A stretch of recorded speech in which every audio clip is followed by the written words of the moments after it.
Le Real Madrid a tenté un gros coup avec les frères Mbappé. Salutations à la famille madridista, bienvenue sur la chaîne d'information, et n'oublie pas d'abonner et activer la cloche pour ne pas rater aucune actualité du plus grand club du monde. Ce n'est plus un secret pour personne, le Real Madrid a voulu et tentera probablement de nouveau de s'attacher les services de Kylian Mbappé.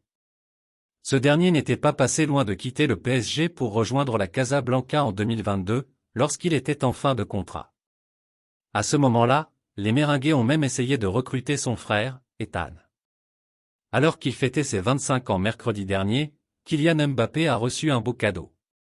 Premièrement, il s'est offert un doublé lors de la victoire face à Metz, 3-1, une rencontre au cours de laquelle il a également vu son frère faire ses débuts en professionnel sous les couleurs du PSG.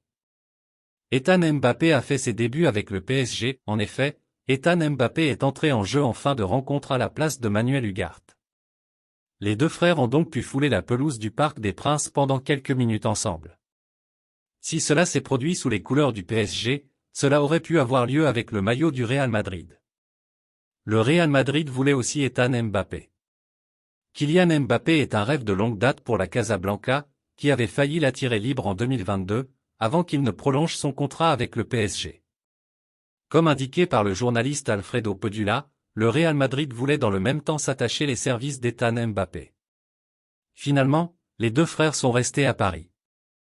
Le Real Madrid répond au boss du PSG, alors que la Cour de justice de l'Union européenne a rejeté ce jeudi les requêtes de l'UEFA et de la FIFA à l'encontre de la création d'une Super League. De nombreuses personnalités sont montées au créneau pour de nouveau exprimer leur opposition à ce projet. C'est le cas du boss du PSG, Nasser Al-Khelaifi, qui n'a pas hésité à tacler son homologue du Real Madrid Florentino Pérez, fervent défenseur du projet.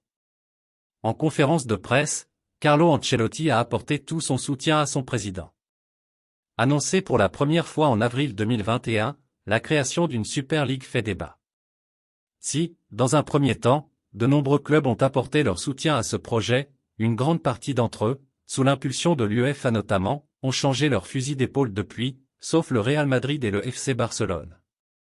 Alors que le débat s'était progressivement essoufflé, celui-ci a refait surface en cette fin d'année 2023, alors que la Cour de justice de l'Union européenne a estimé ce jeudi que la FIFA et l'UEFA n'avaient pas le monopole des compétitions de clubs.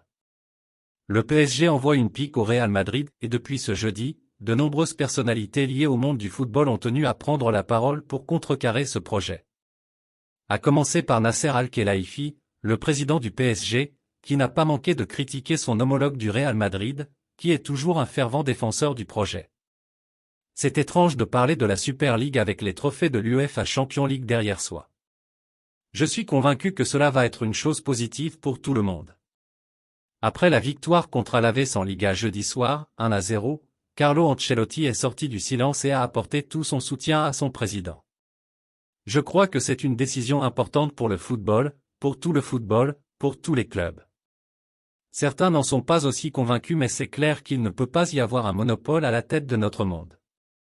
Je pense que cela sera positif. Je le pense pour tous les clubs et pour les joueurs. Je crois que ça va améliorer le calendrier international car c'est ça qui nous inquiète. Je pense qu'à la fin, le temps montrera que c'est positif. Je suis convaincu que cela va être une chose positive pour tout le monde. Mes fans fidèles, laissez vos commentaires ci-dessous, votre avis c'est très important pour nous revoir.